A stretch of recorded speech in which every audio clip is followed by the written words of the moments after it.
Claro, es un juego cinematográfico más complicado. Pero es una película, sí, una película tremenda también, ¿eh? Pues sí, es que bien ha entendido Luis Mal lo profundo del ser humano, qué bien lo han retratado, qué bien lo han mostrado, desde lo complejo sexual hasta lo complejo del mal, del bien, de qué hacemos, por qué lo hacemos. Qué bien ha ido, qué obsesión ha tenido por eso, y muchas veces eligiendo personajes que no son queribles.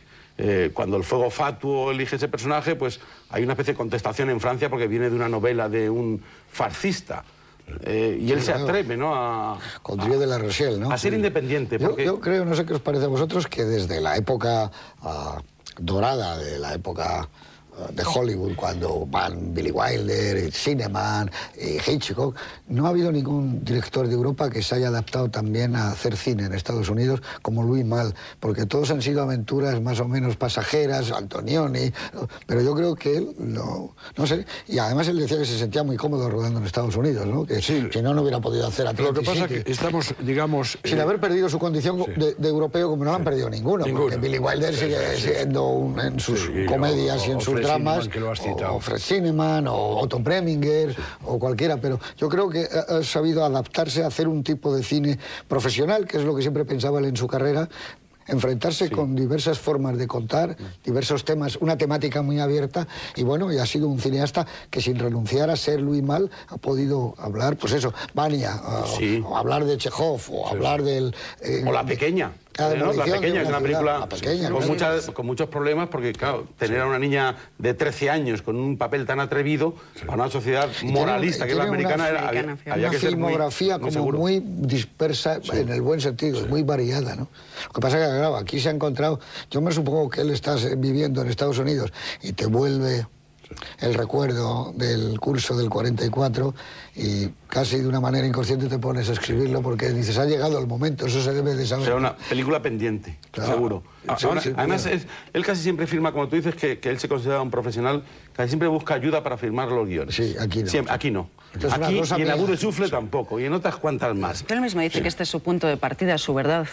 No, esto lo tengo que contar yo. Bien o mal. Sí, claro. Y la tengo que dialogar yo, bien o mal. El resto de lo que ha experimentado, de lo que ha vivido. Pero que este es el punto de partida de su vida. Antes por hablábamos, eso lo tenía que contar él. Hablábamos de la patria y dice el poeta, la patria es la infancia. Y por eso llegado a cierta edad, vuelve a la patria, vuelve a la infancia. Vuelve a contar, es una especie de ajuste de cuentas consigo mismo. No quiere irse sin contar esto, ¿no? Y teóricamente alguien dijo que un profesional de la literatura es capaz de contar muchas historias. Un aficionado puede contar una sola, aunque muy bien, su propia vida. Aquí cuenta su propia vida, pero claro, la cuenta. Truffaut decía, claro, cuando hablaba Truffaut no había hecho todavía Luis Mal esta película, pero decía que siempre estaba haciendo versiones del Ascensor para el Cadalso, mejoradas muchas veces, hombre, salvo excepciones como Aquel camino del que supo salir bien, más o menos, o supo salir, que es cuando hizo Viva María, que era una película, bueno, pues, gran producción, de aventuras y tal, pero qué inteligencia para cambiar absolutamente su siguiente película, ¿no? Para no meterse en ese camino comercial que le podía haber ido quizá muy bien, podía haberse hecho muy rico, mucho más famoso. No soporto la traducción de Ascensor para el cadalso, pudiéndose llamar Ascensor para el patíbulo. Que bueno, que es mucho mejor patíbulo que cadalso y suena fonéticamente mucho mejor. Le Chafaud, ¿no? Exactamente. Por cierto, para el patíbulo. La vimos en la escuela de cine con Maurice Ronet, que tampoco está con nosotros. Esa ha recorrido los cineclubs de toda España, esa película. Y la de Le Feu Follet. Le Feu Follet. Esas eran puro cineclub blanco y negro. Porque Les Amants costó mucho que entrara, ¿eh? Porque se hablaba de Les Amants como de una película de del diablo.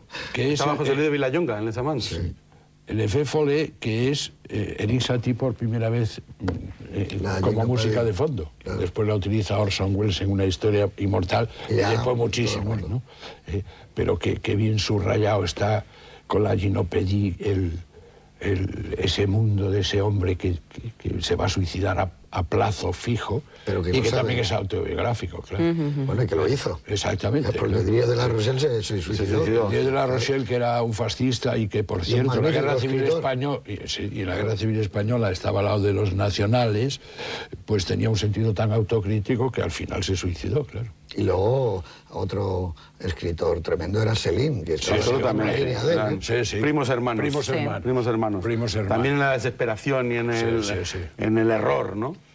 Pero en grandísimos escritores, en los que nos han enseñado esa parte oscura del alma humana que alguien te lo tiene que enseñar. No importa que te lo enseñe uno de un bando o de otro, que te lo enseñen bien, ¿no? Pero claro, de eso es que alguien ha dado el paso, ha dado el paso y, como dices tú, ya ha entrado en el infierno y lo ha contado, ¿eh? Sí, lo ha contado. Porque el castillo en las afueras, todo el viaje al fin de la noche. El viaje al fin de la noche, eso es una maravilla.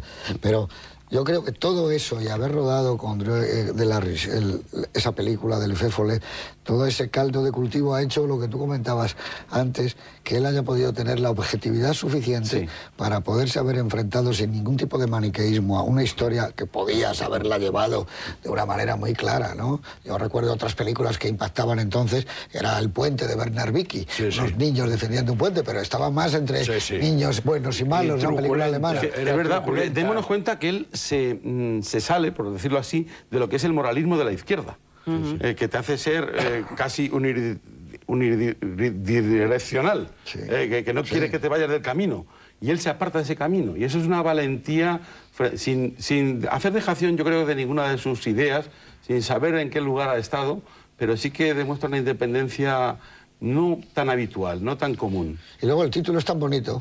Orwell es afán, que es lo que dice, es exactamente lo que les dice el cura al irse, que debe ser lo que dijo. Cómo empieza el paseo, ¿no? Cómo entran en ese patio las campanadas, primero aparece el cura, luego los tres siguiéndolo a los tres y adiós muchachos, hasta pronto. Esa asunción, ¿no? Es decir, ese adiós, padre. Es dar un paso al frente y engancharse, hombre. Lo entendemos, entendemos todo y estamos aquí, vamos a aplaudir, porque eso es un aplauso de rebelión. Y vamos a decir adiós y adiós y cada vez más fuerte. Adiós, padre, y todos juntos, el 45 es el año siguiente. Claro. El 45 es el año siguiente. Y bueno, les ajustarán las cuentas a todos estos traidores, menos a Petén, que lo salvó el ser un octogenario. Pero ¿cómo cómo se puede hacer una película sobre la guerra, sobre los desastres de la guerra, los desastres en la sociedad civil, los desastres sin mirar a quién se los causa, sin mostrarnos la guerra, sin tener que ver la guerra, sin un solo tiro, sin demasiada agresión. Pero se sabe. Es una guerra en la retaguardia. Y la guerra, digamos, en un mundo de los niños, ¿no?